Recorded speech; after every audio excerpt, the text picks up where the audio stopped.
ડેડિયાપાડાના ધારાસભ્ય ચૈતર વસાવાના ધર્મપત્ની શકુંતલા વસાવાના ગુજરાત હાઈકોર્ટે જામીન મંજૂર કર્યા છે. વડોદરા સેન્ટ્રલ જેલમાંથી તેઓ બહાર આવશે. આને લઈને આદિવાસી સમાજમાં ખુશીનું મોજું ફરી વળ્યું છે. હવે વચ્ચે આમ આદમી પાર્ટીના પ્રદેશ પ્રમુખ ઈશુદાન ગઢવીની પણ પ્રતિક્રિયા સામે આવી છે. શકુંતલા વસાવા અને ચૈતર વસાવા જે આગામી દિવસોમાં તેમના જામીન મૂકવાના છે તેને લઈને તેમણે શું મહત્વની વાત કરીને શું પ્રહાર કર્યા ભાજપ પર, વિગતે વાત કરીએ. વૈષ્ણવજન તો તેને કહીએ જે પીડ પરાઈ જાનાને રે. દર્શક મિત્રો, નવજીવન ન્યૂઝમાં આપનું સ્વાગત છે. હું છું ફૈઝાન. વાત કરીએ તો ડેડિયાપાડાના આમ આદમી પાર્ટીના ધારાસભ્ય ચૈતર વસાવાના ધર્મપત્ની શકુંતલા વસાવાના ગુજરાત હાઈકોર્ટે જામીન મંજૂર કર્યા છે. શકુંતલા વસાવા વતી એડવોકેટ વિશાલ દવે દ્વારા જે દલીલો કરવામાં આવી હતી, જે સુનાવણી થઈ હતી, સુનાવણીના સંદર્ભમાં જે ગુજરાત હાઈકોર્ટે જામીનને લઈને મહત્વનો ચુકાદાનો દિવસ હતો અને તેમાં શકુંતલા વસાવાની ખેડૂતોના જામીન મંજૂર કરવામાં આવ્યા છે અને આને લઈને આદિવાસી સમાજમાં ખુશીનું મોજું ફરી વળ્યું છે. આ સમગ્ર કેસ છે તે વનકર્મીને માર મારવાના આરોપસર ધારાસભ્ય ચૈતર વસાવા તેમના પત્ની સહિત 9 ખેડૂતો છે તેમને દોષિત ઠેરવવામાં આવ્યા હતા અને તેમને 7 વર્ષની સજા નર્મદા સેશન કોર્ટે સંભળાવી હતી. જે કોર્ટના ચુકાદાને ગુજરાત હાઈકોર્ટમાં આમ આદમી પાર્ટીની લીગલ ટીમ દ્વારા પડકારવામાં આવ્યો હતો. ત્યારે જે જામીન મળ્યા છે તેને લઈને આમ આદમી પાર્ટીના પ્રદેશ પ્રમુખ ઈશુદાન ગઢવીની મહત્વની પ્રતિક્રિયા સામે આવી છે. આ જામીનને લઈને તેમણે શું કહ્યું અને 24 જુલાઈએ જે સંમેલન મળવાનું છે તે બાબતે તેમણે શું પ્રતિક્રિયા આપી તે સાંભળો. આપણી સાથે આમ આદમી પાર્ટીના પ્રદેશ પ્રમુખ ઈશુદાનભાઈ ગઢવી જોડાઈ ચૂક્યા છે. ઈશુદાનભાઈ, જે રીતે 24 તારીખના સંમેલનની જાહેરાત આપે કરી હતી ને 22 તારીખે શકુંતલા વસાવાના જામીન હતા, આજે જામીન હાઈકોર્ટે મંજૂર કર્યા છે. પહેલા તો શું કહેશો, આમ આદમી પાર્ટીનું શું કહેવું છે આ મામલામાં? બિલકુલ, આમ આદમી પાર્ટી અને હું વ્યક્તિગત રીતે ન્યાયાલયનો ખૂબ આભાર માનું છું. અમને ભારત આપણે ન્યાયાલય ઉપર બહુ વિશ્વાસ છે જ અને રહેવો જ જોઈએ, કારણ કે હવે એ જ એક રહ્યું છે આપણે ન્યાય મેળવવાનું આશાનું કેન્દ્ર. કારણ કે સત્તા પક્ષ જ જ્યારે ખોટા કેસો કરાવડાવે, સત્તા પક્ષ જ જ્યારે સજા કરાવવામાં ઉતાવળો કરે, સત્તા પક્ષ જ્યારે વિપક્ષને ખતમ કરવાના ષડયંત્રો રચે, ત્યારે ન્યાયાલય ઉપર જ આધાર રહેતું હોય છે. અને અમને આજે ખૂબ આનંદ છે કે ચેતરભાઈના પત્ની સહિત ખેડૂતો, આદિવાસી ખેડૂતો છે, એમના જામીન મંજૂર થઈ ગયા છે. અને મને લાગે છે કે ભાજપ જે ષડયંત્ર રચ્યું હતું, ચેતરભાઈને જેલમાં નાખવાનું અથવા તો સજા કરાવડાવવાનું અથવા તો એનો MLA પદ રદ કરાવડાવીને એને ખતમ કરવાનું, એ ભાજપની મનસા ઉપર પાણી ફરી ચૂક્યું છે.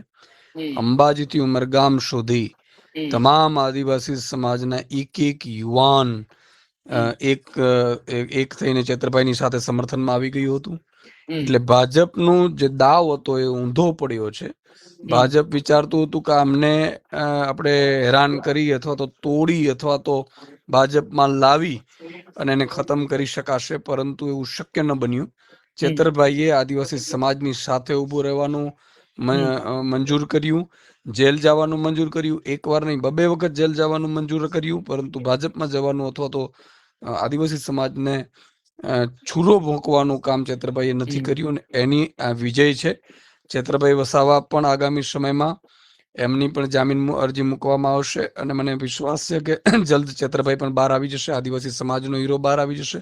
અને હવે જયારે ચેતરભાઈ વસાવા બહાર આવશે ત્યારે ભાજપની કોઈની ત્રેવડ નથી કે હવે એમની ઉપર ખોટા કેસો કરવાની એ વિચારી પણ શકે.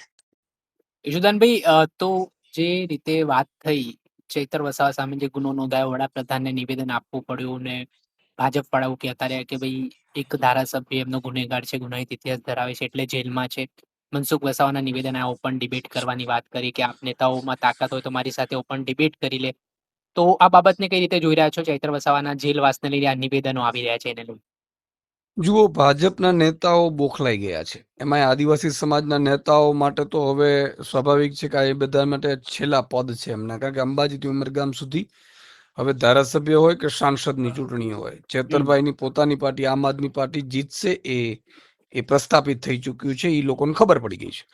એટલે હવે હવા ત્યાં થયા છે ધારાસભ્યો, સાંસદો.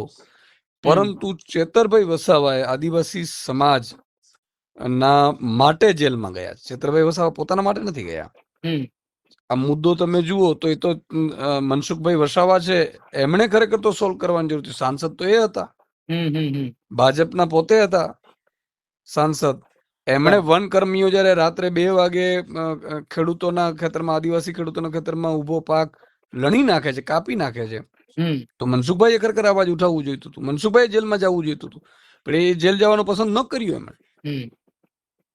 એમણે મુદ્દો ઉઠાવવાનો પસંદ ના કર્યો. એટલા માટે થઈને અત્યારે આદિવાસી સમાજ ચેતરભાઈ વસાવા સાથે છે કે ચેતરભાઈએ ક્યારેય ડર્યા નથી ને ઝૂક્યા, ભાજપની સામે મજબૂતાઈથી ઉભા રહ્યા, ને એટલે ચેતરભાઈ વસાવા અત્યારે આદિવાસી સમાજના દિલમાં બેસી ગયા છે. એટલે મનસુખભાઈ વસાવા અને જે બધા નિવેદનો કરે છે, એનો હમણાં જ ઓડિયો આવેલો હતો કે ભાઈ ચેતરભાઈ જેલમાં નાખવામાં ફલાણા ભાઈ હીરો છે, સન્માન કરે છે. એટલે એ દેખાઈ આવે છે કે આ ભાજપ છે, ઉપરથી નીચે સુધી બધા ભાજપના હતા. બરાબર. એ જ મારો સવાલ હતો, તમે ઓલરેડી જવાબ એનો આપી દીધો છે કે ચૈતર વસાવાને જે વ્યક્તિ જેલમાં નખાવીને હીરો ગણાવ્યા. થેન્ક યુ સો મચ, તમે જોડાયા અને અમારી સાથે વાત કરી. જ્યાં આપણે સાંભળ્યા હતા આમ આદમી પાર્ટીના પ્રદેશ પ્રમુખ ઈશુદાન ગઢવી, તેવું કહી રહ્યા છે કે જે રીતે ખોટા કેસમાં ષડયંત્ર કરીને જે ફસાવવામાં આવ્યા હતા ચૈતર વસાવાને તેમના પત્નીને, ત્યારે ગુજરાત હાઈકોર્ટનો જે ચુકાદો આવ્યો છે તેને શિરોમાન્ય તેમણે ગણાવ્યું છે અને તેમણે કોર્ટ ઉપર વિશ્વાસ મૂક્યો છે અને કહ્યું છે કે આગામી સમયમાં ચૈતર વસાવા પણ આવી રીતે જામીન પર બહાર આવશે અને ભાજપનું જે ષડયંત્ર છે તે ખુલ્લો પડ્યો હોય તે પ્રકારની વાત તેમના દ્વારા કરવામાં આવી. દર્શક મિત્રો, આવા જ નવા વિડીયો સાથે આપણે માહિતગાર કરતા રહીશું, પડે પડના અપડેટો આપના સુધી પહોંચાડતા રહીશું. એટલે નવજીવન ન્યૂઝ જોતા રહો, લાઈક કરો અને વધુમાં વધુ શેર કરો.